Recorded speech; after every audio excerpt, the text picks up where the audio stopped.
each and every one of you to another live Living in the Flow. And today's title is Passion. And what an appropriate title, isn't it, Tanya? It is because here the month of May is very related to the mother and the passion of Christ and all of Mm, that kind of thing. I live 30 kilometers from Fatima, which is a place of pilgrimage where people go and worship Mother Lady Fatima, which in other words would be Mother Mary. And so the passion here that we're going to share about today is a little bit different than the passion that we used to envision mm, before. mm-hmm, So it's a kind of passion that is much more natural mm-hmm. and non. How can I say it? The word I want to, it's not exciting per se. It's not full of excitement, but it is inspiring as a whole. So, welcome everyone. Thank you for joining us today for this Living in the Flow, where Alexis and I play together, and with you as well, with where we all play together every month, sharing a different theme. And I'd like to remember before we both forget that we are hosting a, a workshop. I don't like to call it a workshop, it's an experience called Ultimate Freedom that will be happening here in Tomar, Portugal from the 18th of June to the 22nd. And Alexis is one of our wonderful, wise participants as a bearer of truth from within, a bearer of freedom, who will be sharing her wisdom with us during these 5 days. She will not be here in presence, but will be sharing online. So the people will be here. This is not an online event, okay? But we will also be having Serena Faith Masterson online. And here I and Joanna, my co-partner in the In Passion project, will be hosting this ultimate freedom. So passion is really a very conducive theme for precisely ultimate freedom. Don't you agree, Alexis? Oh, it's also connected, and lately this has been like very much in the front for me. This last few months have been such a deep time, and my mind has been on a holiday. So I would firstly like to apologize and thank for everyone for understanding, because I've made enormous amounts of date mistakes on website and all of these kind of things because my mind has just not been present. Like I think I put in the right date, and then a week later I look at it, and it's like by magic it's something completely different. And yet, I mean, it all worked out fine, but it's just, and it's a lot of humor, but it's Yeah. just been such a different time. And also it's been time also away from public eye a little bit. So I've sort of been very much in my own space because there's just been this allowance of Christ consciousness. And that is just such a private experience where firstly, it's not that you have words. I didn't have words to explain, but it's also such an intimate, private, sacred experience that one has to experience for themselves, and me included. And it wasn't really time for a lot of sharing, a lot of things on social media and stuff. It was very much time just to experience, to be with myself. And also another thing before we go into it, I would also like to thank the wonderful clients that I have, that contact me, that work with me. I can't, like, I get so amazed and so honored by the kind of people that actually come and want to share and want to experience, want to participate in things.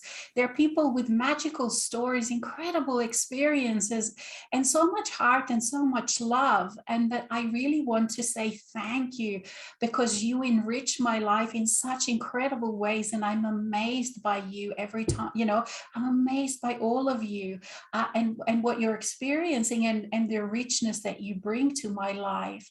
And also, of course, here. I am Michael. And I also want to thank each and every one of you for playing in this way, because we are having some incredible experiences, are we not?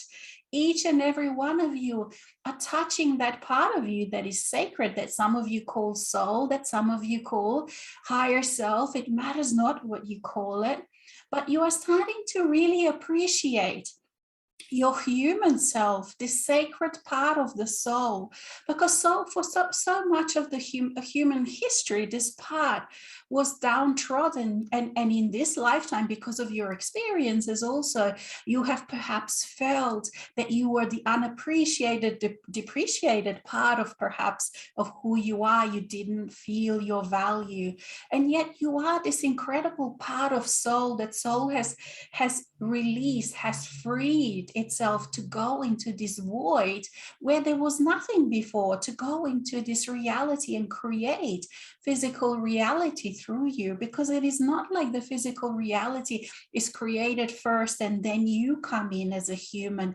You human create physical reality as you go through your senses, through your magic, through your beingness, and through that you explore new realities. You explore, not only explore, you create new worlds, and you are here to explore and feel the love, and to feel the nuances, and to feel your feelings, and through them to ponder on things, to experience new things, to always explore new ways of being, new ways of relating. And thus then you keep creating the new worlds, you keep creating these new experiences, you keep going out into the void where there was nothing before, and there you are, and here you are. And through you, the human, then the soul self can then flow through and also experience, touch, and then harvest the incredible wisdom that you, human, only you, uniquely you, are able to provide, to gift your soul with. And so it's a continual gifting between the human and the soul. And yes, for a lot of the times you do go into spaces where you feel yourself as one, and sometimes you feel yourself as many. Sometimes you feel yourself, there are days where you feel yourself much more human, and for some of you that are participating, you haven't actually experienced yet that presence of your soul in a very conscious way, but you are here because you are starting to. You have been touched, perhaps you've had experiences in the past where you've gone out of your mind and you've touched the other world, you've touched the other side of the veil. And now the process begins where you are allowing those two worlds to bridge, the heaven and earth, for the marriage to occur, for you to be able to experience the presence of your soul. And that resolves everything in your life, not initially, because initially, of course, you go through a lot of the clearing, but in the long term, it resolves everything, because it is not like you have to do any particular things. It's just this presence that you're allowing with you, the human. You then co-create completely different worlds. You experience love in nuances, in the fineness, in such different kind of feelings that you've never experienced before, that not only you have never experienced before, but they have never been experienced in any of the worlds, because each one of you is unique. You are unique. You are an incredibly important, vital part of your soul self, loved incredibly. And yet I ask you, I, Michael, ask you, each and every one of you, how are you allowing that love to flow between the two of you, between the soul? Are you allowing that incredible feeling, that presence of Christ consciousness to be in your life? Allowing, surrendering. That's the theme now, the flow, the water. It's the giving into all that of who you are, this incredible presence that wants to be with you, dear sacred human. And the adventure has just begun. The adventure of this marriage between heaven and earth has just begun. And we on the so-called other side, we don't know how it's going to pan out, how we're going to experience this, what's going to happen, what we're going to create. And this is why it is so exciting for all of us, because it is the new worlds that we are creating. The dream that was dreamed long ago by your soul is now here, is now manifesting. And what was that dream? To co-create with the human part, with the human self as whole, the new worlds, and see and experience what that is like, what it's like to be outside of duality, what it's like to be love, what it's like to be love in action, what it is like to love. That is going to be, and it is quite a different reality than what you were used to up until now. And so let's begin the adventure. Over to you, dear Tanya. Love.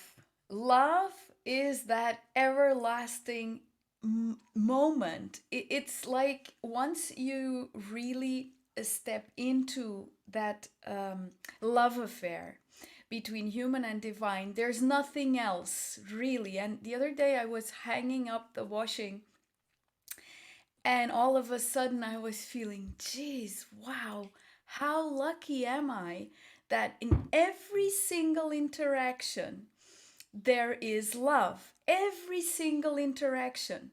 And even more profoundly with my clients, who I am also so, so grateful for, there is not one single person, magnificent being, magnificent human being that I have interacted with within my work, so-called work, that we have not developed a profound connection, so profound that the bond remains beyond time and space, no matter what comes to pass and no matter how often we ever communicate. Because this communication of love, it transcends time and space, and it doesn't even require any words for a long, long period of time for the human, it seems. But things happen. And so sometimes people tell me, you were with me the other night or the other day, you showed up and we had this conversation, and there was this and that. And I'm like, oh gosh, yeah, I do travel a lot, don't I? And probably, so it's like I'm showing up all over the place more and more, because more and more people tell me, like, you showed up and we, well, oh, okay, right. And that's one of the reasons I feel that I've been so earthbound, just like you, is there is this wanting to just stay still in my own space with not too much communication other than this communication, and of course with my clients, but it's this need to be alone a lot of the time, really a lot of the time, A and lot knowing of the time. a lot, more and more. And not only alone, I found, which is something Oh. so, so different for me, this wanting to stay in my own house, Mm, not necessarily inside. I don't mean indoors, because I have a huge piece of land mm, with a lot of garden and a lot of space to play mm, outside. But this not wanting to grab the car or any other kind of mean mm, of transport, to just walk and to just be in so much in the body, to experience so much, just staying in the same space, in the same place, and yet traveling so much mm, mm, beyond time and space. And so it's been, mm, for me, it's been a really different kind of mm, mm, experience. mhm. So fulfilling, incredibly fulfilling. But the love, it keeps on dawning on me.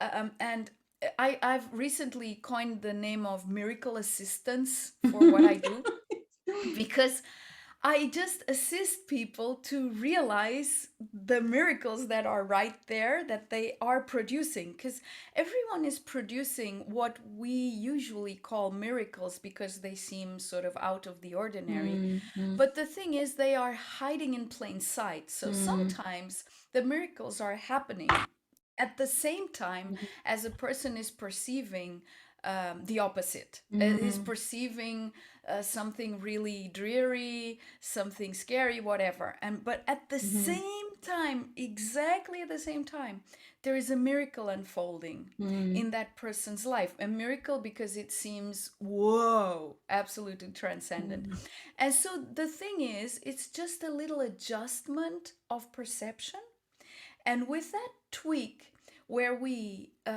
fall into whatever a person wants to call it, higher consciousness, expanded consciousness, soul, essence, whatever, it doesn't matter.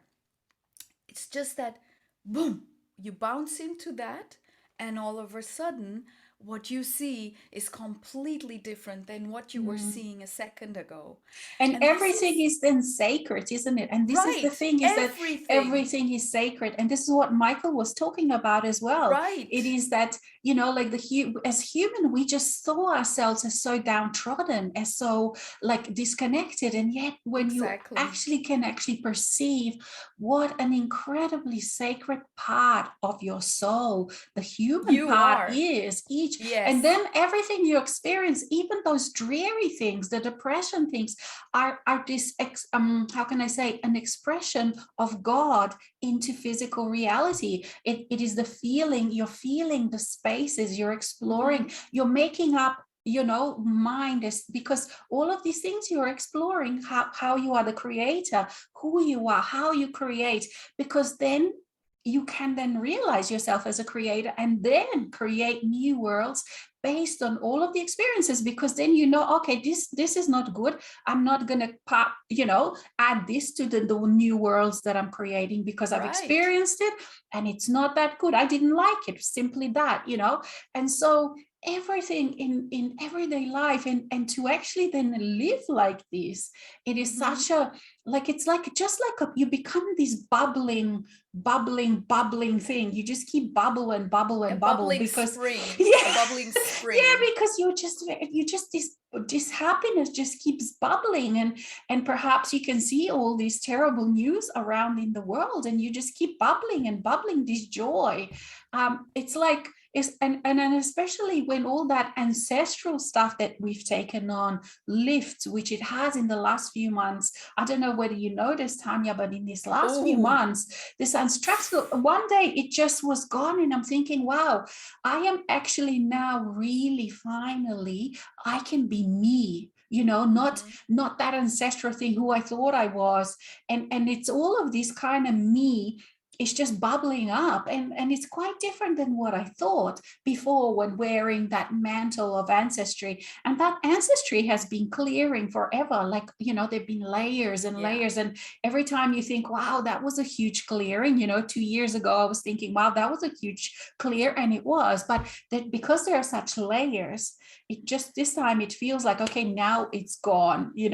And the funny thing is, the most amazing thing about it that I found, that I think a lot of people are interested also, is that for me the body has changed. Well, the passion, Mm-hmm. yes, the passion, because all of a sudden you have your own passion, rather than something that was passed down from the generations. All of a sudden you realize, wow, I actually like this and this and this, and not so much that. You start to really be clear even more as to what is your passion, and you can allow it. There's no more blockages, because there's no more shame or what should be or shouldn't be. But also, you can really then feel, I can feel my body changing incredibly, because that ancestry moving, it's like that light body now has space in my cells to really take hold in each and every cell, and to change it into something that is me. And I feel my body being so healthy and so youngish. And even though I don't,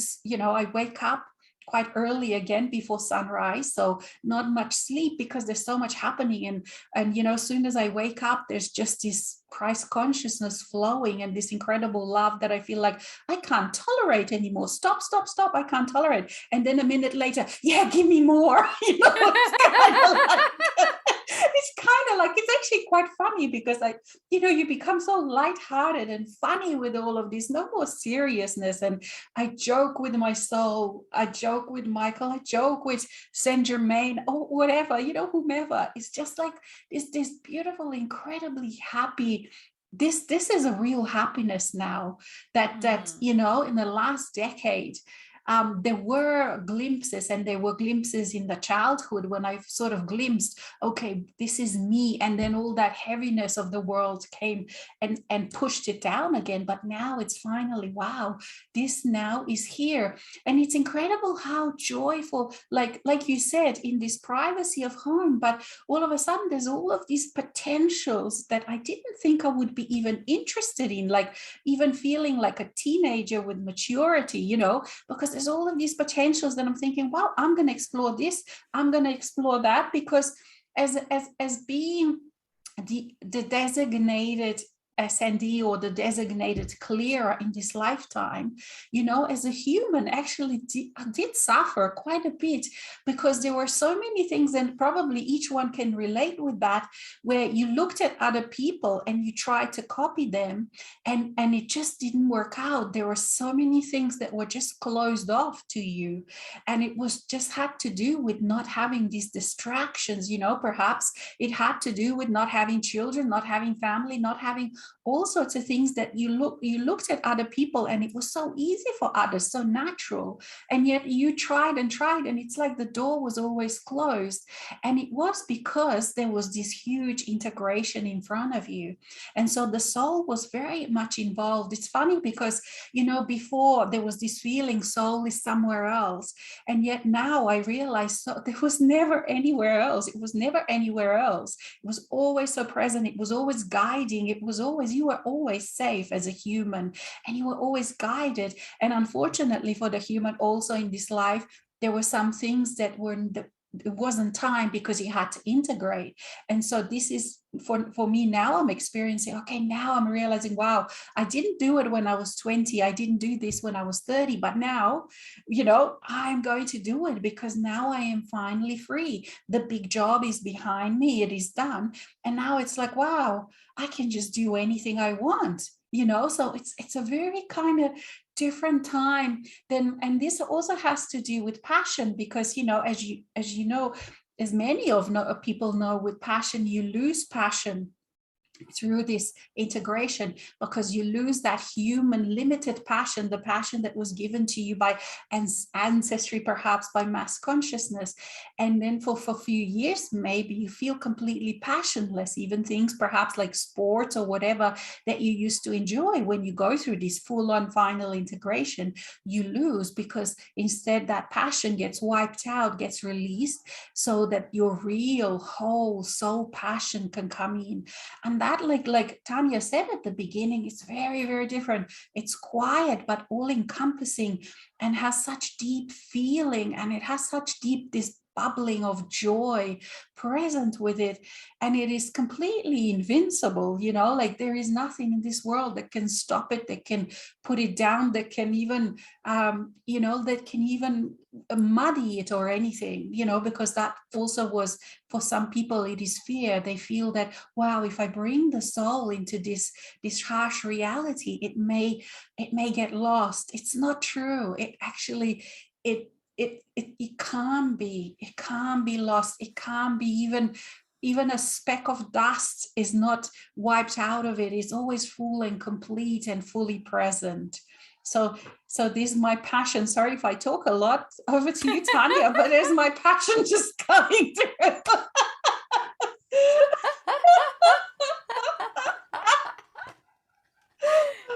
No worries, talk away.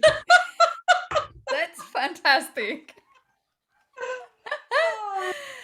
While I was listening to you, I was smiling all the time, because it's not only the words you're saying, it's precisely the frequency that comes through, and that frequency is that bubbling, joyful freedom of being within oneself, whole within oneself, and realizing, oh my God, it's all here. It's all here, and it's been here all along. So my experience has been quite different than yours, because I realized I came to Earth many, many, many times, and this lifetime I chose, like, okay, we're not compromising. So I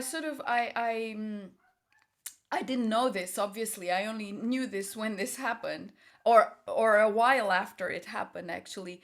I gave myself an explosion. So it was like, sort of, when I was integrated enough. Um, so I just had this need to integrate really fast, and I did everything I could, and I used to take up hours of my day doing integration back in 2008, 2009, 2010, and so.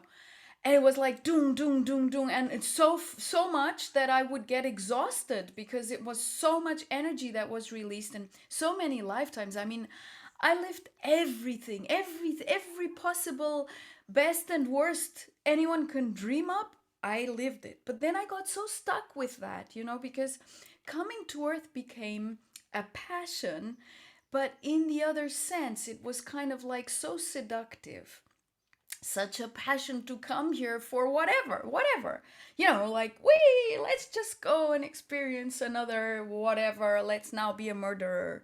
Let's now be a goddess, a priestess. Now let's now be whatever, rapist, whatever stuff, everything. Okay, just like everything. But that was a kind of passion, but that passion got me stuck, and it got me stuck in constantly wanting to experience more of this, until apparently this lifetime, it was my enough lifetime. And so for myself, I created this massive explosion that could go whichever way. The thing was, no compromise. So the explosion will happen, and either you handle it or you don't. But it's going to happen. So it's sort of like, I didn't know it was like, it was already there on the charts, and that's why now I realize that's why I had this thirst for integration, and it had to happen, and I knew I was gonna be integrated. It was just like, it's obvious. A given. It's a So given, when right? I heard Tobias in the aspectology course saying, many of you will experience many years with all of your aspects all integrated, like in fulfillment, in bliss. And at that time, when I heard that, is that's what I'm going for, and I'm sure that's it. And so when the massive explosion happened, which it was an explosion really per se, because it's like my mind exploded, my body just sort of disintegrated without disintegrating, because I remained in the body but didn't feel like I was physical. And in that moment of explosion, if I hadn't been ready, because it happened as soon as I faced terror. So terror came to me, the greatest fear. Nothing at all, not a specific fear of anything specific, just like terror, huge terror. And at that moment, I looked at it and smiled. It's nothing. This is nothing. And at that moment, everything burst into smithereens. And so if I hadn't been ready, I could have gone crazy, I could have died, I could have gone ill and bedridden, whatever. Doesn't matter. Anyway, it didn't happen that way. It happened in the best possible way, which I'm very grateful for, to myself, for having said yes so adamantly, and said, no, that's the way, I want to go that way, that's the way. And even when it was really hard, and I can tell you it was really hard, because I kept on calling, no, it's not just from this lifetime, all of the lifetimes, come on, come on. Yes, you're welcome, come on. And then, massive avalanche. And then after I was through one avalanche, I said, Okay, so if there's more, come. And I Mm, was like, come. And it was massively out of proportion, but I realized why and that I was capable to do that. Now, I don't recommend this. Like, it's not something I recommend because this is something that one does when one feels it. You just do it. You're not thinking, this is how I'm gonna integrate. No, it's a natural thing. It happens as you go. So, mm, for most for many people it's much smoother, and fortunately so, because there isn't that danger of disintegration in because in that moment of complete integration I could have disintegrated as well. I didn't, fortunately. I'm here, and if I had, it wouldn't have been much of an issue because I'd just have gone away and then come back again, and probably much easier because mhm, I'd already integrated a mm, lot before that. mm, So it wouldn't have been a big deal. We mm, make such a big deal about, like at this moment, there are many people departing, and many of these people that are departing will mm. come back again. And it's not a big deal because when No. we're coming back from a different point of consciousness, things don't have to be, are Mm, not going to be the way they were so far. mm, And also because the consciousness on earth is changing in such a way that mm, going to the other side and then coming back in again will allow for a very fresh mm, start. And so mhm, it's not a big deal. mhm, We tend to sort of, want to hang on to, but I've done that much already, so let me not lose the opportunity. We never do. We never mm, lose the opportunity. It seems so very often, and mm. I'm sure I lost the opportunity countless times throughout those over almost 2000 lifetimes that I had. So many times for sure it seemed like losing the opportunity. And yet we are here now.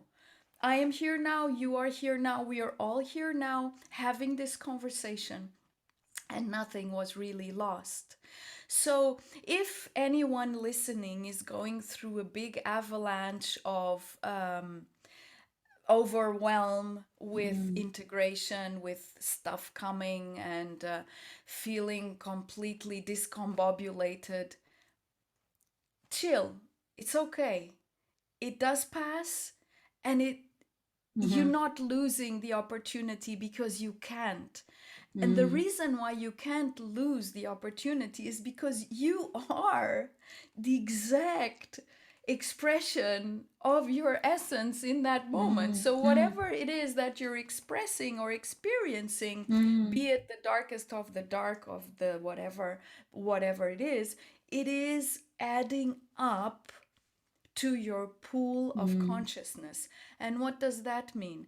Means that the darkness seems to be dark. It just seems to be dark because, in actual fact, it is a shadow, and a shadow doesn't exist. So, a shadow only exists when you're standing in it and you feel shadowed by it. Right? It's like you're in the shade of a tree, you only feel it when you're in that shade. and it But helps if it's very hot and sunny. right, exactly. It will have its use. Benefits, Right. yes. But then once you allow the light of your consciousness, and I would prefer to say lightness Yeah, than lightness light. of being. Yeah, yeah. Right. When you allow that lightness, what it does is it dissolves the shadowy darkness because it sheds clarity over everything, and then you Mm, can see. And then when you can see, you realize, oops, oh, that was just me living a reverse illusion of what I truly mm, am. Wow. Now, how creative is that? That we were capable of mm, creating a reverse illusion of who we are, and still at the same time maintain who we are, accessible.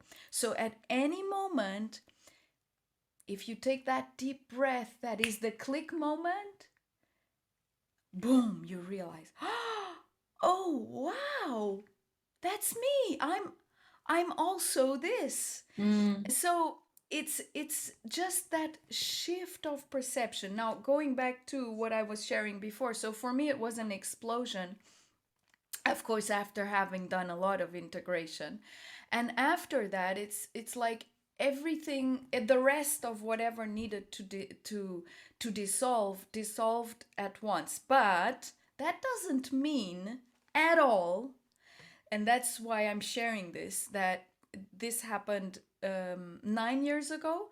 That doesn't mean that in these 9 years I haven't been transforming, transmuting, my physical body hasn't been challenged into allowing more and more of the light, what we call the light body, which I call the crystalline body, to become one with the already physical body that was here. So this has been happening, continues happening, and will continue happening.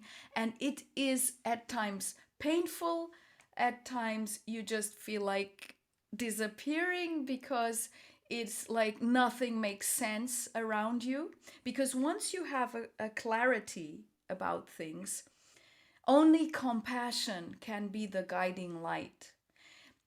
And sometimes, even with compassion, it's challenging because you can see past the illusions. And so you see them everywhere.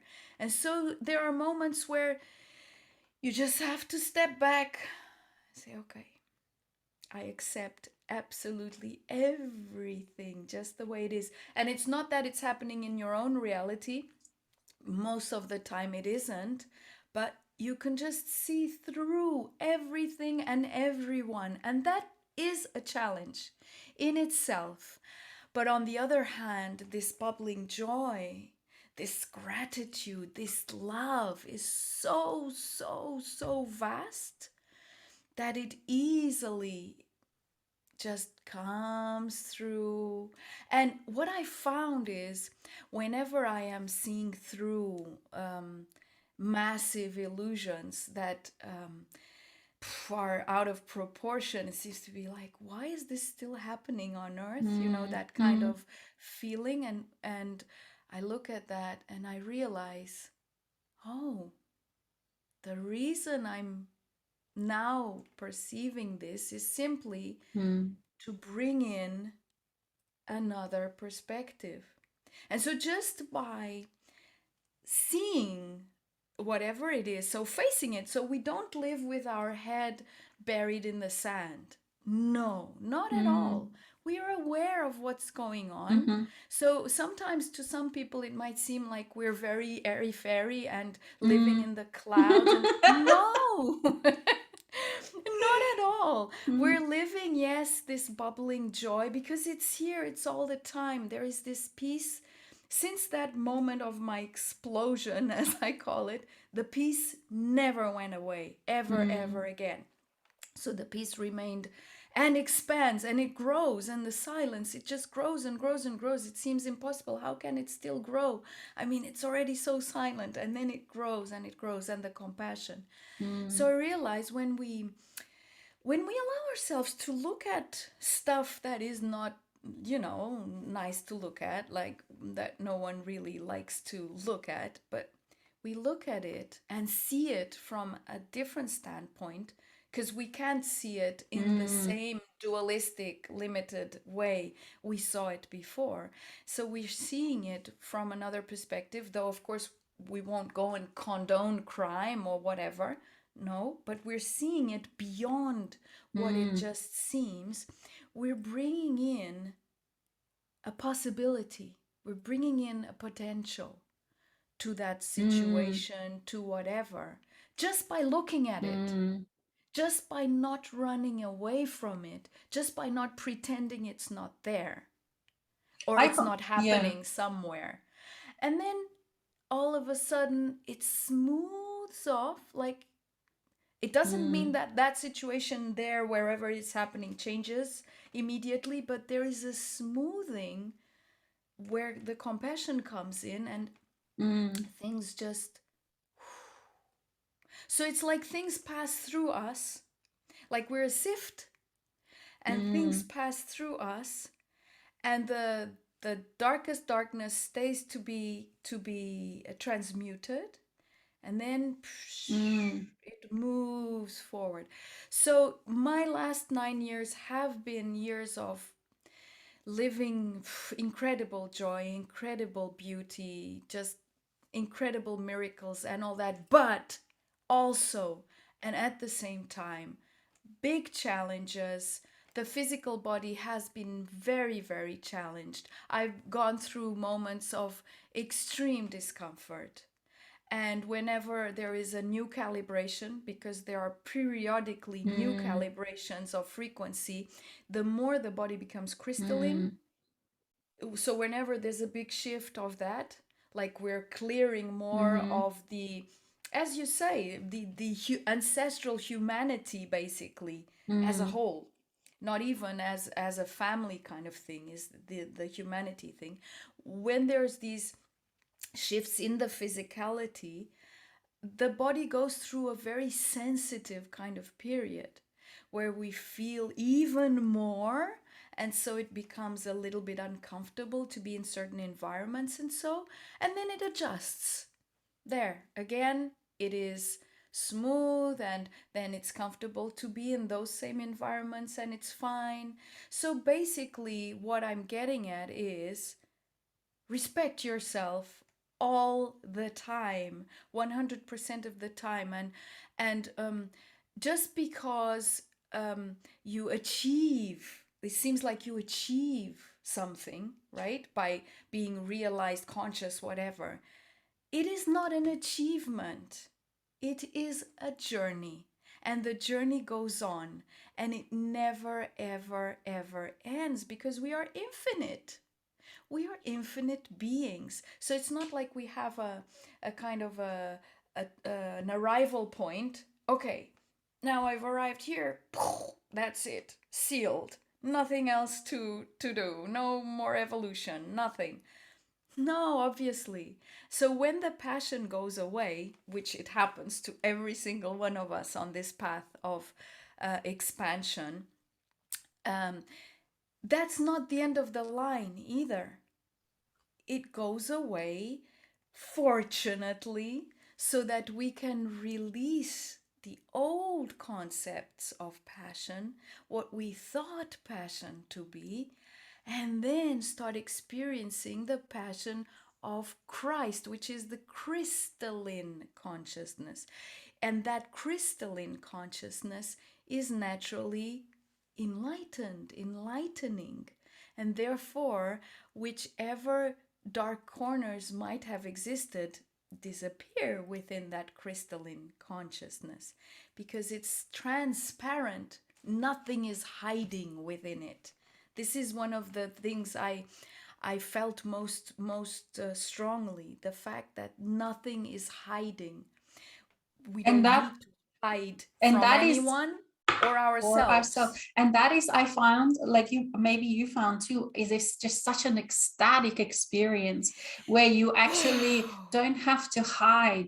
And Yes, when you're experiencing all of those stages, and you are used to, as a human being, to have to pretend like you go to work, exactly. in schools and everywhere you are in a society, as a child you're perhaps free, but then you learn the etiquette and how to Everything. behave, and in school you have to behave, and they just train you to suppress yourself, and they train Yes. you to become that kind of more like an automaton, so that you can do the Monday to Friday, that many hours at work and stuff, which is very, very unnatural. And all of these Mm-hmm. things, like with all these new worlds, it is not that people won't have to work, because people do. We have to create, we have to look after our body, we do Hmm. become even more, but we just create the world and society that is much, much more natural and to us and to everything around.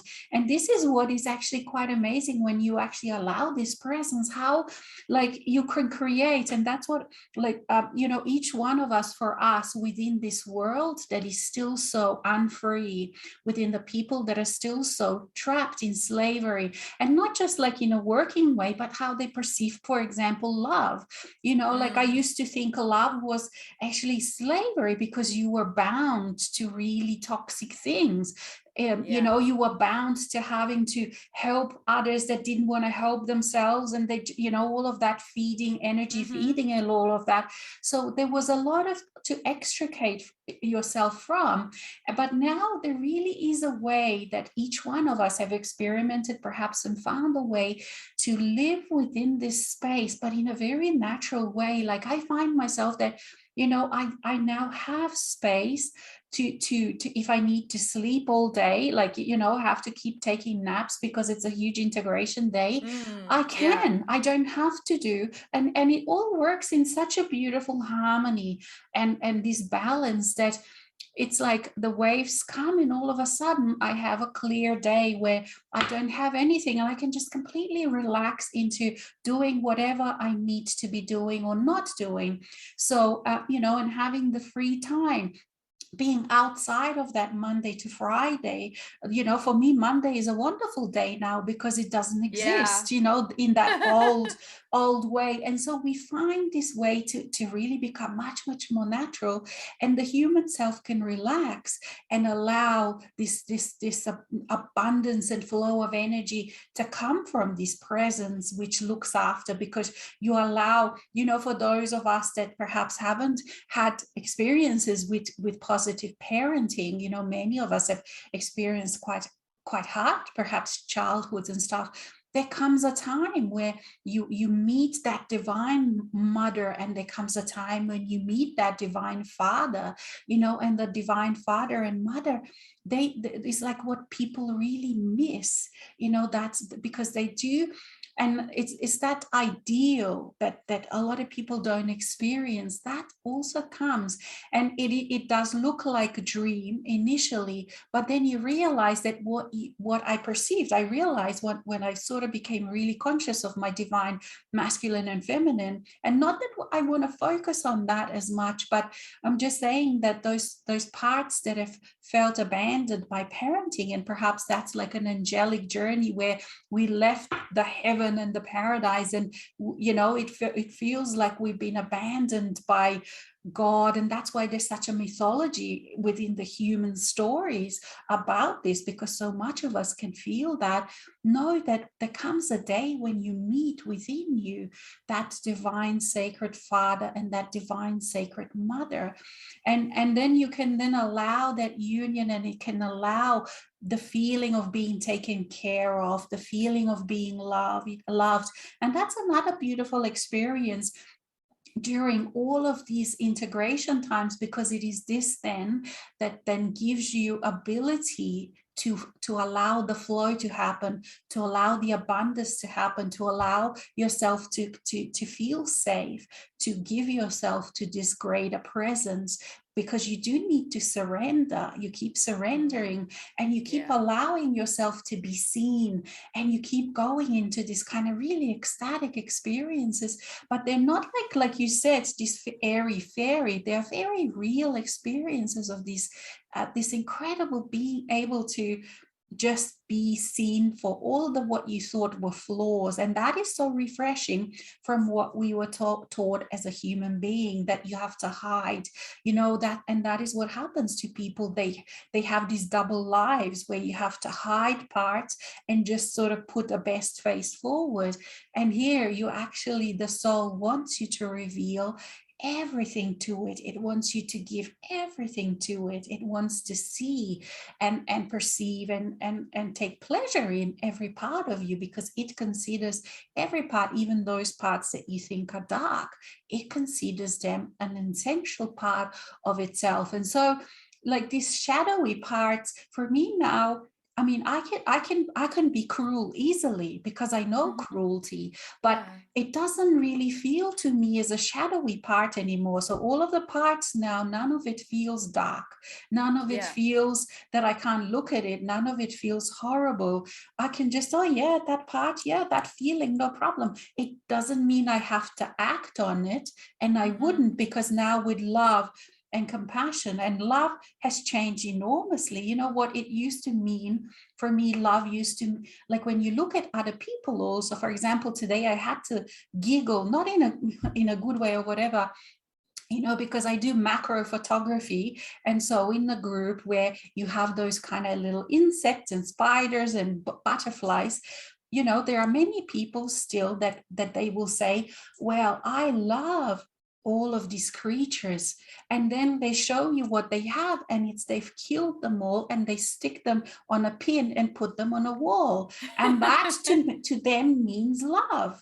And that's what I mean, is like all of these ideas completely change, because their idea of love, if that's what love means to them, that's what how they behave, not only to other creatures but in a partnership. Because this is the very distorted, well, to me now it looks like a very distorted way to love, because I'm thinking, well, don't come to my house if this is what you think it's love, because you're not going to put me, you know what I mean? It's not a person I want to have a relationship with if that's what you think is love. And this is what I like. For example, you can see it a lot, like, with parents and children, and but of course especially also with other creatures. When you look at people, it's like, wow, I love this, or I love horses, but wow, but you're actually using them, that you can see how you look at love. And if for people that perhaps wonder, why is love so difficult, why are relationships very difficult for me, examine what you believe about love, because this is what we are here for as human beings. It is, we are to experience, to enrich these things. Let's say if you start off with a very difficult way of loving or perceiving or allowing love, because for some people, what for another looks very toxic, for another person looks like, wow, this is what love means, because they don't know any better. But this is exactly what we are here for. It is to feel what doesn't work. It is to expand, to enrich, to bring that light into that situation, so that you expand this feeling of love. And perhaps you had distortion before, or you weren't happy with the way you felt love or how you related. So it's not that you have done a mistake there. This is your purpose as a human being, to expand all of these things. And like you beautifully were explaining earlier about how we are constantly transforming. And for me too, like, for example, now I went through a lot of different stages with this. So for me, because I was always so open to energies, that emphatic, I don't know how to pronounce it, but it was very hard through sometimes to go into like people that were still unawakened. Like I could really feel those energies and were very painful to me. And still now they're not comfortable, but now it's kind of like I've even more in an additional way become immune to their sting. It's like I can feel them, and I can feel them that they're not pleasant, and it's not something I want to keep creating or create new worlds with part of them in it. But like you said, I can transform them. And that's what I do. Like I notice too, I do that all day long. From the wake up, I feel some energy. You wake up, you come back to here, you feel all sorts of mass consciousness energies. And all of a sudden I start working, how do I come out of this? How do I find it, like you said, a different way of looking at things? And it's like we keep creating templates to feed into the mass consciousness, so that then they are available to everyone then.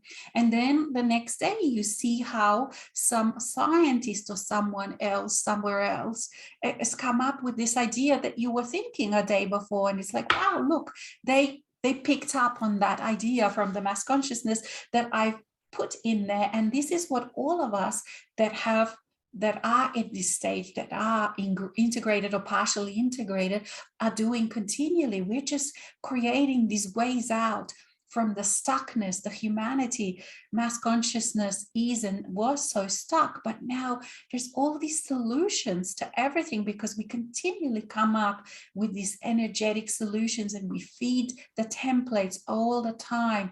And like, you can scan the news, and for me now, and this is another big change that has happened, and I know that for a lot of people do still feel pain when they look at the news titles or what's going on in the world. I find now that it's lost completely the sting. It's like, it's not anymore, none of this is mine anymore. And it's kind of like watching it on YouTube video, very separated, but at the same time I allow it to flow through me and then transform it, like you said, but it just doesn't have any more pain. And this can sort of like sound like selfish or callous, but it isn't, because it's like a soul, when soul allows that freedom to experience, and yet it doesn't actually take on the pain or suffering, because it knows it's not real. So when you can see, like you mentioned, that all of this is not real, it's just a game, then you can look at it from a much higher sort of vantage point, and it doesn't hurt anymore. And yet at the same time, you can absolutely transform it for yourself within you, and then feed it back into that mass consciousness so that it is available. And so the mass consciousness, I feel, it's no longer like perhaps a few years back, it was still very, very stuck. But especially this year, I feel that it's really started to move.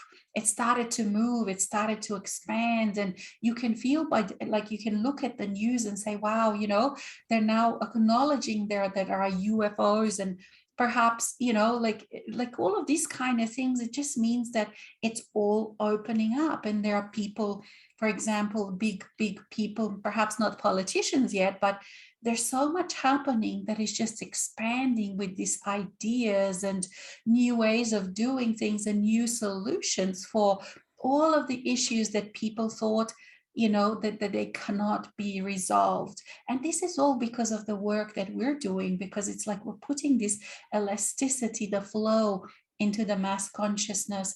And so, but also it means that a person has to be able to do that switch and be able to perceive it, because unless that happens for them, they will still just see, the negative stuff. And this is what I've also seen. There is like a big division now happening between the people, because some people are just choosing, no, this is too hard, I can't do this, I can't change, I don't want to change. And they're going into more be sticking to what they know, because they find safety in not changing. But like, there was an interesting time, like you mentioned, 2009, and 2012 was huge for those. Yes. It was, that time was huge, and many people, many light workers at that time imagined that everything in one day will change, and all of a sudden there will be a nirvana and heaven here. And then it was a big disappointment, and they didn't know what to do with it. And one of these people was my mother. She left then in February 2013. She left all of a sudden because she just couldn't handle the disappointment, and also because the previous generation was trudging through such heavy energies, which impacted their bodies, it impacted their psyche. And so for them then they left. And for me, like, then I realized my mom, I know that she's reincarnated, because I know which person she is now, and she's in a very, very different space. And this is another thing that can give a person a comfort, because when you open yourself up, you actually perceive all the other worlds, and you perceive all of these things that are happening. And of course, still I felt grief, because the person absolutely changes when they leave. That person that they were for whatever number of years that they carried that name is gone. But then you actually do meet their soul self, which has the same signature, so you recognize it, but it's not the same person. Like my mother doesn't in this way exist anymore, it didn't exist anymore. So you do still have experience grief and all of that, but in a very, very different way. And so I would like to give perhaps some comfort to those people that have perhaps lost loved ones in all of these last couple of years with COVID, and many people are losing people because they just all of a sudden be sick and leave, or perhaps commit suicide even. But just know that like that really there is no death. It is just a transformation. And when they come back, and it's not just one earth, it's not just one reality, perhaps they've gleaned as a soul different potentials where they can actually develop much more in another way. So that's one thing. And another thing also is when you realize yourself and you perceive yourself and experience yourself as timeless, as eternal, then a lot of the things that as a human were important, of course, don't, and we keep saying that, don't make sense anymore.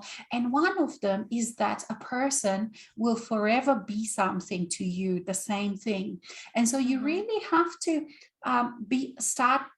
find a way to be okay that, okay, some person has acted as a mother for 90 years, whatever, but that was it, 90 years. Then they go back into their, into their own soul, whatever, and they start a new journey. You will not be a mother daughter or mother son anymore. And it's the same with lovers, like how within the human marriage there are all those kind of, oh, we're going to love each other forever. When you realize that you're eternal, the forever takes on a completely different meaning, and there isn't this. And you are, because we are in love.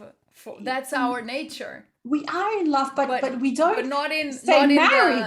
The attachment. That's right. Attachment. Yeah, that's the thing. That's the thing we didn't get. That's right. And we love many. And this is another thing, when you realize, wow, I actually have loads of angelic connections. I love many, so to say, well, I'm just going to be in partnership relationship with someone forever until death do us part. It just doesn't make any sense anymore. So fortunately, there's death in this world.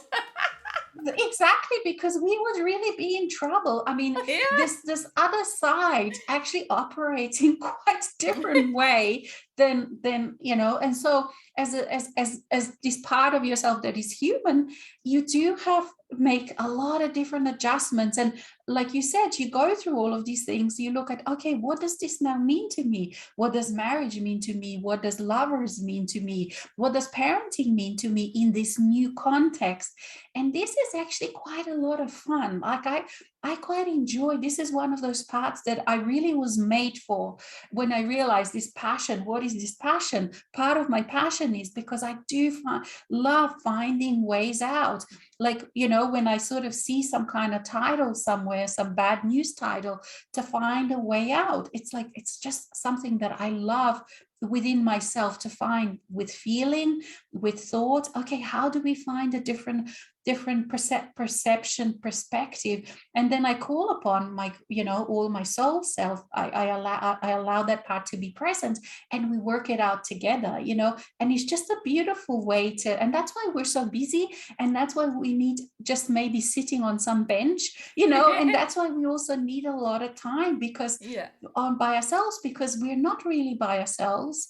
Technically we're not, but we are just continually involved with this kind of much grander, well, that's perhaps it's a misleading word, but in these kind of huge big questions, and then you can feel yourself like when humanity keeps coming to some kind of forks, like that there's big choices, and you can feel yourself being at that meeting and making the decision, okay, which way we're going, and you really feel yourself giving input into, like, the future of humanity, or which way this is going, which way that is going. And it is because you're conscious of yourself, not as whole, because not you never, because then it would be boring. You're always exploring yourself, but you are conscious of so much of yourself. You have knowingness,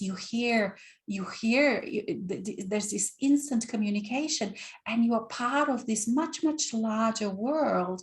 And you don't need to sort of wait, you know, how people say, well, we're going to wait for some aliens to land, because that is such a 3D interpretation of the reality as it really is, and that the reality that we as humans are also very part of, but haven't perceived, and many still don't perceive up until now, because we were working out those other things. We were working out who we are, and we needed that time, you know, as humanity to be separate, to work out our own inner things, and also to find the soul within, because it is the soul within this, and this light body with which you can then travel. You don't need to put yourself in a tin rocket. You can if you want to, as a, you know, as an experience, but you can travel to other planets, to other realities. That's what the light body is. That's what, you know, we were made for this kind of things, to travel the dimensions, to travel spaces, to travel, but it's all on the inside. You don't have to put yourself for 10 years into a tin can to reach Mars or whatever. You can, that's what I mean, if you want to experience that. But so this is that alternative that we are creating, that more natural, alternative, intuitive, heart-based way of being, that is paralleling those that are still within mass consciousness and want to then know that more is possible, but feel it can only be achieved by tech implants, you know, by all of these kind of things, because that is only an imitation of what is really available to every human being. But of course, it does require the work of integration. Without that, all of these worlds are close to you. You cannot perceive them. So when people say, well, oh, mass ascension, this is one of the biggest lies, really, because you cannot pull humanity into another reality. I can't do the work for another person. They have to do it themselves, and then the new reality becomes visible to them. But if they choose to stay, and of course everything is much more lit up now, so much more is visible to every single human being, but they still have to integrate, because they need to get in touch with their own inner resources, with the kingdom of God within, with the inner abilities, with the inner feelings, to be able then to become conscious of the world that they actually are part of. And so in this way, for me, like the analogy that I like to give for all of this, it's like before we felt, you know, when you feel yourself separate as a separate human being, it's as if you think you're just one hand. So you perceive yourself, let's say you have a whole body, and you perceive yourself as a one hand. So all of this is just becoming aware that you are a whole body. That, let's say, if you're you know, a person that has two hands, two legs, you have a heart, you become aware. So it's not like that you're adding all these things. You already are a whole body, and you always have operated as a whole body, because the reality wouldn't be able to exist without the whole body being there. But it's just that you, as a human within mass consciousness, you are only aware of one hand. So this whole integration is this, and a lot of the times then we thought, oh, this shadow self is this other this part that is all the time messing up my reality. But it was only messing up because you actually have two hands, and the other hand was also always available to you and doing stuff and fully participating into your reality. You just were not conscious of it. You just thought you were just one hand. And but then also with this process, it's not only that you become aware of that you're a full body, that you have head, two eyes, and all of that, but it is also that these become healthy and improve and continually, and that's what expansion means. They become more aware, they become more able, they become more like you're able to do more. It's like all of a sudden you can play an instrument that you didn't know how to do before, you see. So as you allow more and more awareness, as you allow more and more light it all not improves, perhaps it's not, it all expands, and it continually expands. And it is just such an exciting way to be. And I know that for some who are still perhaps more at the beginning of this last leg of the journey, because you would have done a lot of work in previous lifetimes to even be here in this way. But it sounds perhaps that airy fairy, but it is very real, it is very practical, and it is and it is very life-changing, and you keep changing your reality in a very real and physical way. So it is not airy fairy at all, but you keep being more and more present within your life, in everyday life. I'd like to go back to the death part, to share that integrating the death of a loved one works exactly the same way as integrating an aspect of ours. And how does it work in the same way? So, when we perceive certain emotions, whatever, and then dive into them and then realize it is a part of us. So, let's imagine it's a child, just for the sake of example, and because many of the times it is. Um, so this child shows up inside, feeling whatever, sad, lost, lonely, in this particular aspect, and we perceive this child, and then um, the emotion now is not ours, it is the child's emotion. So we realize we can start detaching from those emotions, but we know that child is us anyway. And then we see the child already as kind of separate, but together in both ways. So we become the adult or the grown up or the older self, looking at the child and perceiving what the child was going through. And then this compassion starts coming up, and you start feeling, geez, I didn't realize what it was like for you. And then you really just want to hug this child and hold the child. And then when, if it comes to pass in this particular aspect that you're looking at, that it accepts your hug, it accepts your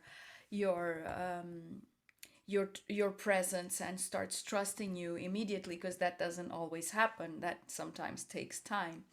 But anyway, let's consider that this child is accepting to receive your embrace. And then you start realizing how much you needed that child, and how much what that child thought and believed was actually making up your beliefs and what you perceived reality to be and the way you lived it. And then you start realizing, but am I really ready to not have this child here anymore, to let it go?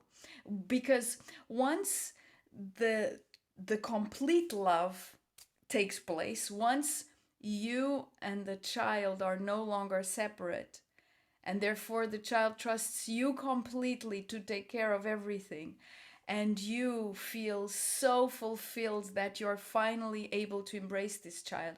Once that happens, the child starts dissolving and becomes one with you. And then sometimes right before that starts happening, there's this sadness that, I'm gonna miss this part of me.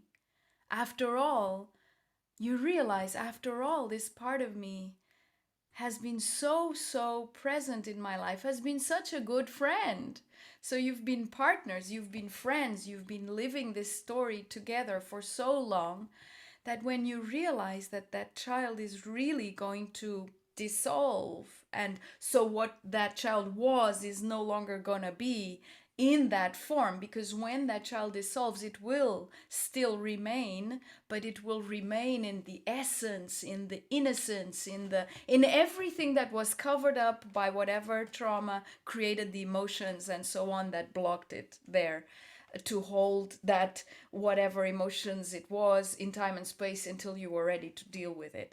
Anyway, that moment of that sadness, that kind of it's a grieving, like really like a funeral, and you feel it, and then yet the pull to love completely is greater than to stay in that grieving sadness and to keep that child alive in that old form, because you realize it's painful. By doing that, you would just be causing pain to the child that you were and that still exists if you keep it like that. And so the pull to integrate becomes larger, the love becomes larger. And so at that point, you just sort of merge into one, and there's this beautiful peace, this beautiful wow. This is, oh my God, this feels so good. So you can do the exact same thing with a loved one Mm-hmm. departing. And so Mm-hmm. no matter whether you Mm-hmm. had a clear, beautiful, wonderful relationship with that person, or whether it was a really challenging Mm-hmm. relationship and you even didn't speak to each other, but when that person dies, you feel it, and you realize, yeah, we did love each other. Why on earth didn't we talk to each other before? And then you go into guilt and all sorts of stuff like that. Well, deal with that in the exact same way as you would deal with an aspect. Because if you manage to really come to that point where you and that one that you knew as whoever, whatever, where you really come into complete love, and so then you can let that person go. Oh, the level of fulfillment Mm-hmm. is incredible, and you receive gifts of whatever nature, because each person in your life is a treasure chest. Now I'm very into treasures in this moment, so it's all about jewels and treasures and stuff. And so so this person will leave you their particular unique jewels, because each one has unique Mm-hmm. jewels, and you will receive them, and Mm-hmm. that will enhance you, and Mm-hmm. those will add up to your own special treasure chest with the Mm-hmm. jewels and all of that, and then you'll never miss that person ever again, because Mm-hmm. it won't be missing. It will be a part of you, just like Mm-hmm. any other aspect. So this is really being able to transcend the illusion of Mm-hmm. death. And in that moment, also, if you haven't done so yet, and if someone dearly beloved has passed, I invite you also to really dive into the grief of loss, Mm-hmm. and dive so deep that you will go into all of the griefs of loss that you have been through as a human being, and then they have been many. And allow yourself to go deep into that, to really feel that sadness deep, to allow those memories to come, just to come, do nothing to do with them, just come, just come, so you can grieve them all at Mm-hmm. once and let go of all of that illusion of loss, because then you'll find yourself on the other side, which is the abundance. And talking about abundance, I'd like to also refer that once you start really tapping into the fact that you never lose anything or anyone, and that nothing Mm-hmm.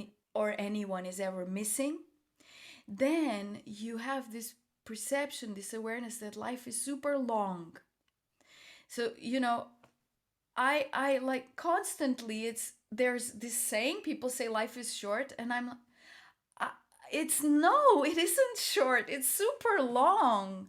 It's super long, because if you live each day as a continuum, So there is not 1 day, 2 days, 3 days. Days are not separate, they're a continuum. You take away the separations between the days so they don't end. So then it's just an endless continuum of life unfolding in this human lifetime that you have been gifted with. So if life can be lived in the complete now moment, and that's how I live it. I'm sure that's how you live it, Alexis. That's in the complete now moment. There is not one moment and the next moment. There's just the continuum. And the days is not like you wake up in a new day and there's new hope, and then you don't need it. You don't need you new don't hope. need hope. You don't need You don't hope need at all. hope at all. So because It's meaningless, isn't it? exactly. So you just wake up in a new moment. The thing is, each breath becomes that new moment, and so you realize that you have loads of time to experience all of the things you still want to experience, but you're not attached that you have to experience this or that or the other in order to be happy, because you're being happy or fulfilled. I prefer that word because happy can have many different That's right. things. Yeah, happy has very, So fulfilled much better. you feel fulfilled right now just as it is. So if by any chance that whatever you, okay, I'd like to experience that, and you do, fantastic. But if you don't, no problem at all. So basically what happens is that because you're not living on achievements, you're living in the now constant continuum, and that has no achievements. It's just a continuous experiencing of new now moments. Then you realize that nothing, absolutely nothing that is not here right now is necessary. So it can add up. You can, so your new now moments can add up and go into that whatever experience it is, or not. And everything is absolutely fine anyway. So disappointment, or any kind of feeling of lack of whatever, loss, these things disappear in the passion of just being present, in the passion of just living here and now. And then as from, so I realize we're coming full circle. So everything becomes sacred, which is where we started. Everything becomes sacred, and you realize that the long life you have ahead of you, even if you die today, it doesn't matter, it really doesn't matter. Because you The exist. long Yeah, exactly, the you long life exist. you have Yeah. Yes. is endless. It's like, so many things to experience Yes. in this. Yes. Even if you're sitting Yes. benching, even if you're sitting quietly doing Mm-hmm. nothing, you are experiencing that exquisite just being here now, that fulfillment. And fulfillment is complete, Mm-hmm. always. Mm-hmm. It doesn't require anything or anyone else.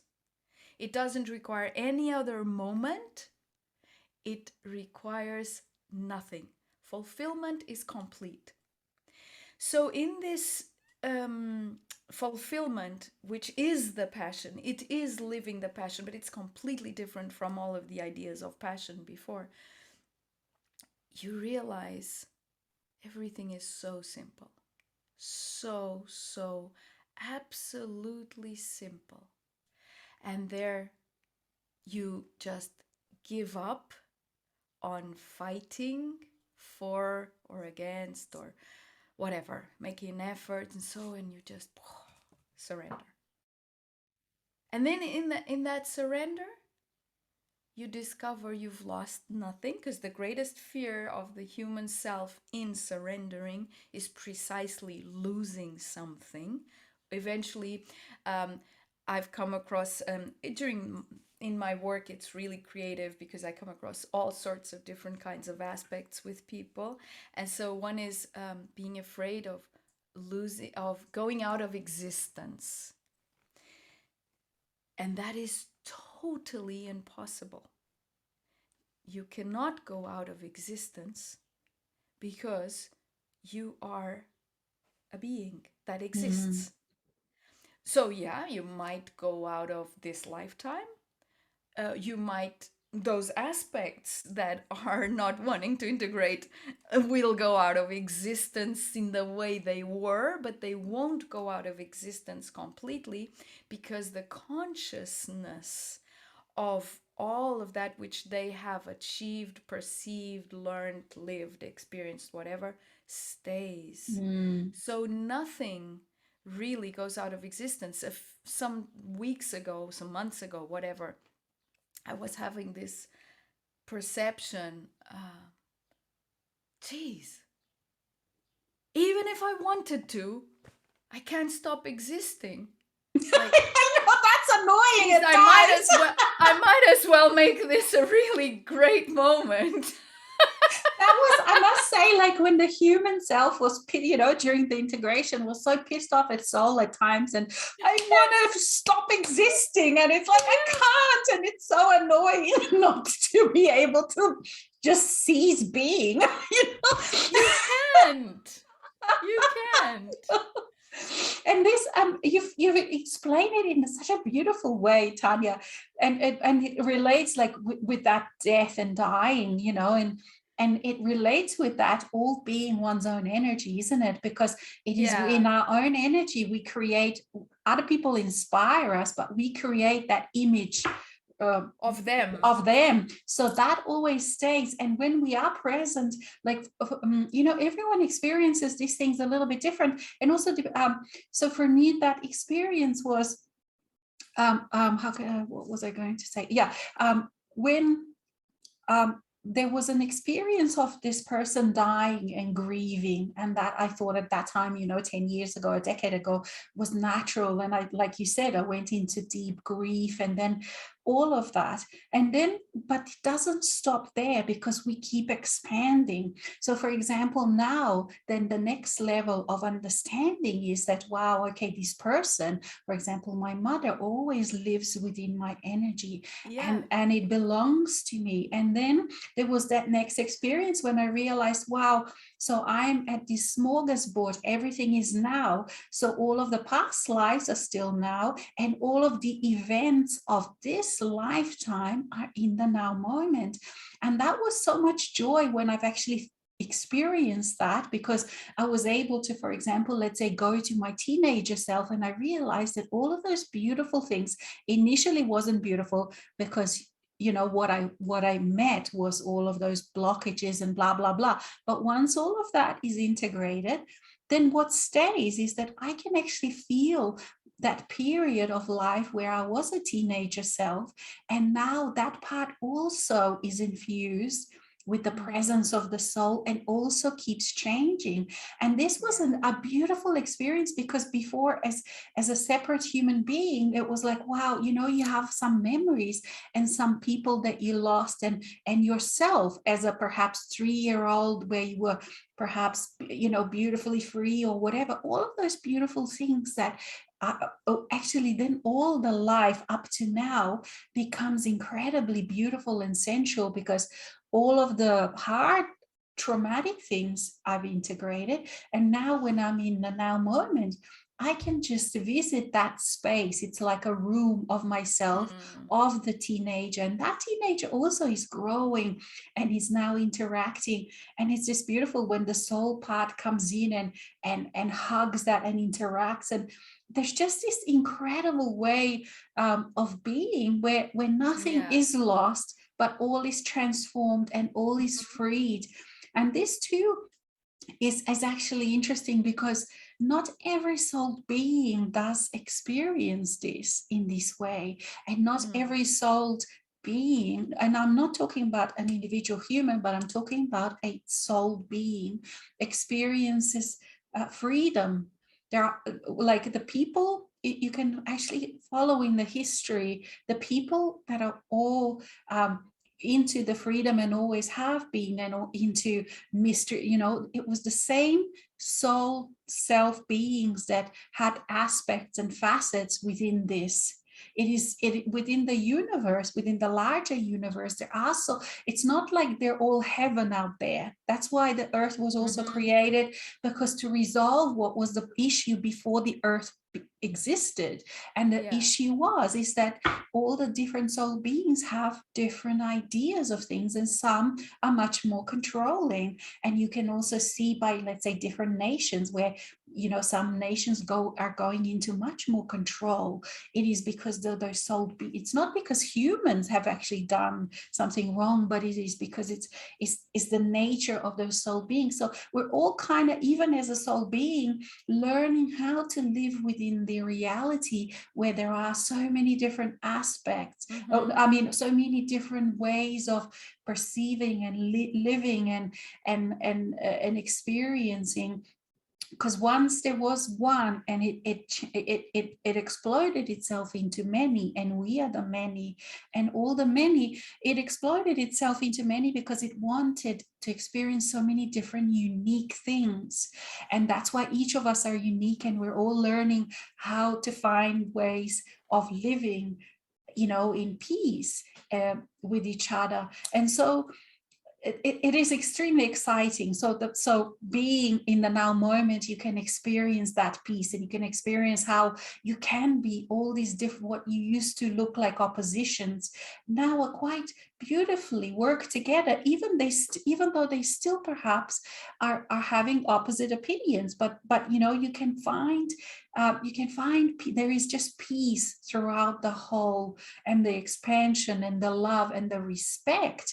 And so it's such a different way to be and to experience yourself and the world. And also another thing is, the more I grant myself freedom, the more I'm then able then to also give other people freedom. And that is such an incredible freeing thing that helps in today's world. Because had I not done that, had I tried to control all these people, had I tried to tell other people, no, you're not allowed to be this way, you have to think like I do, then I would still be in that game. But to actually get out of the game, you have to let people just be who they are. Because, for example, at the moment, there's this big battle between left and right, like between and it's like you have to become whole, step out Neither of one that, side nor the neither other. one side, and also not allow that game to pull you in. Because for me now, when someone says, oh, are you a lefty or a righty, I'm thinking, I'm Alex, that's it. I'm not a lefty or righty. Exactly. It's meaningless to me. And perhaps have some beliefs that are the left, some beliefs that are the right, but it doesn't mean that they own. It's like these energies of this battle, they try to own you. As soon as, like, you say something, oh, I believe in this, that means, oh, you belong to us. Suck. So now you're a lefty, or now you're a righty, and now you have to perform and fight for us, and you have to believe everything else like what we believe, and we choose one person to represent us, and you have to then continually be involved with what they're doing or not doing. So that's a huge game that you completely get stuck into if you allow yourself to. But when you realize nobody owns me, not the lefties, not the righties, I'm a holy, as in whole, whole. I'm a whole. I'm not a halfling, and I don't belong to them. They can have a battle, but that's short wall behind, step outside of it. And yet a lot of people got very caught. And last week especially, there's been even people that thought they were out. I saw they get pulled right in, the women's issues, the abortion issue, that issue. It can suck you right in. And this is the time. And this seems like passion, but it Yes, isn't. it isn't Those passion. are the passions that are not passion. They're not passions. They're meaningless when you have this bigger view, because when you're whole, these things become meaningless. And you can also see the good in both, and you can just let them be. And because it doesn't really, none of these things really affect us anymore. Like, especially, like it's the new generations, it's their job to create the world that they want to live in, and that's their right. Also, not only their job, but it's their right to decide, are they going to have abortion, are they not going to have abortion? Like, once I'm past the childbearing age, it's not anymore my not my job, but it's not my problem. If people who are the next generation decide on different than I did, it's their right to experience what they want to experience. So you take freedom for yourself, but you also need to give it to others, and that is extremely freeing, to give freedom back to others to be who they want to be. And yet, if they want your assistance, absolutely, you are there to help, but otherwise you just leave them be. um, This is very this I suppose what you've actually answered. There's a question here, oh yeah. and it says, it seems that certain people that I find to be pleasant have the tendency to attract others who are unpleasant to interact with. So essentially, I have to stop interacting with even the pleasant person in order to avoid the unpleasant ones. What is really going on in this dynamics? And I believe that in a way you've answered this question by what's going on is really there are aspects that are showing up in your own duality, whoever wrote the question, in your own inner duality. So there are parts of you that you are accepting and parts of you that you are not. So first, before discarding those people altogether, those people that you find pleasant, first I would say, go inside and realize where the separation is happening, because there is a kind of the part that says this and the part that says that, and they are not in agreement within, and that creates outside that kind of, this is a pleasant person and this is not, but if this pleasant person is going to be with this unpleasant person, I don't want to be with either one of them. So the other way around would be, go inside and be with both sides, and integrate that, and then you will be able to give freedom, just like Alexis was sharing. Then you will be able to give freedom to the person you consider to be the pleasant person, to choose whichever companies they want, including you. So this means that you are an unpleasant person or a pleasant person, because this person that you find pleasant is choosing unpleasant people to be with. So where do you stand? What? So there's judgment involved here with yourself as well. So the invitation is, if you could stand behind the short wall within yourself, come into a space of compassion within yourself, breathing deeply, coming into that non-judgmental kind of awareness, where you can see what's going on inside in the dynamics of you, and then you can perceive that situation in a completely different way, and then you can make probably a more compassionate, conscious choice for you. And you can still choose not to be with either of those people. That's not the point here. It's the point is, you can be doing it out of, okay, I will just move to another kind of company, but not because there is a kind of a rejection or anything like that. So I would say compassion is the pill, the recipe, the cure, the transformation, the everything and everything. And compassion comes into in Portuguese, com means with. So when you bring in the compassion, then you fall into passion, you fall into this Mm, Christed consciousness. Really, it's all one and the same thing, and it has no yeah. predefined concepts about people, things, etc. Mm, You allow yourself to discover as you go. mm, like for instance, this person that you find pleasant might possibly is a person that other people find unpleasant, and the person that you find unpleasant is possibly a person that other people, including your friend, find pleasant. So there this duality creates a bit of a distraction that can be transmuted within.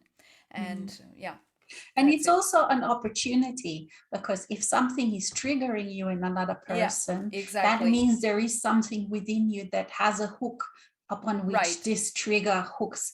And as long as that is unresolved within you, you will keep being triggered, because there is a big difference when you're unintegrated as something and you're not accepting something about yourself that then you project onto another and you find unpleasant. That's that shadow that we talked about before, where you don't see that part in yourself. When you accept it in compassion, then you actually dissolve that hook, and then you see that the other person actually really was like that, what you perceive them to be, because there is a reason why they hooked you, but they don't, it's neutral within you, they have no hook, so it doesn't affect you anymore. You still might Yeah, find them unpleasant, and you still might then choose not to be with them, exactly. because it's just not anything that resonates with you It's not anymore. productive. Yeah, and that's very, very different to act, because you become very discerning. It's not that you are then with everyone. You can't actually, then there's a next stage, which I'm discovering now, where I can be with anyone and everyone, because now it's just exciting. It's nothing anymore. And it doesn't really bother me, nothing, nothing bothers me. It's just like, wow, this is a research, exciting adventure. So that's a different thing again, because you never stop expanding. But initially, it's like you have a hook, you project something on another. When you just find that hook, what's within you that is like that, you dissolve it, then the person doesn't hook you anymore. You can be with them, or maybe you let them go, or maybe Yeah. they will probably also let you go, because they don't have a hook within you. You're not interested, you become uninteresting to them if they can't hook within you. And then you just keep expanding and seeing where all these things go. But yeah, you just like Tanya so beautifully shared, you just are with these things.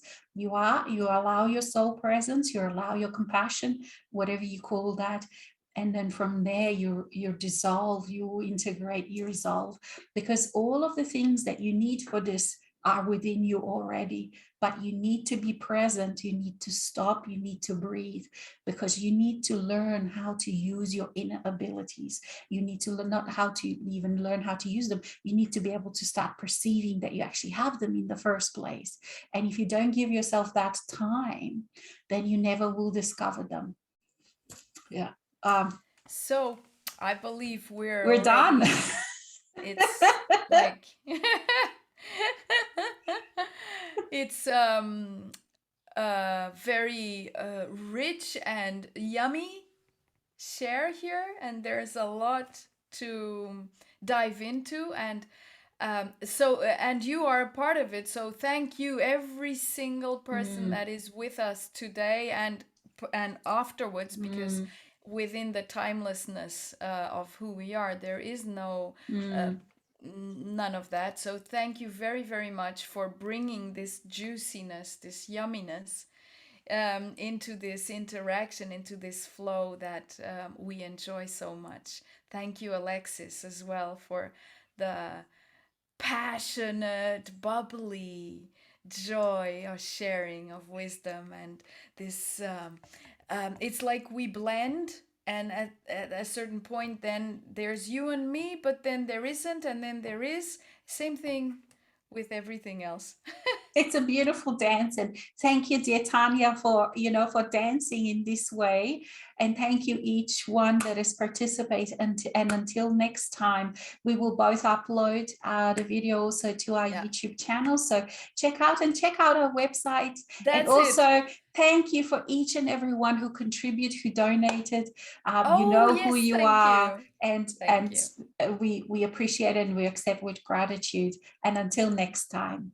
Yeah, it's like receiving bouquets of flowers. Thank you very, very much.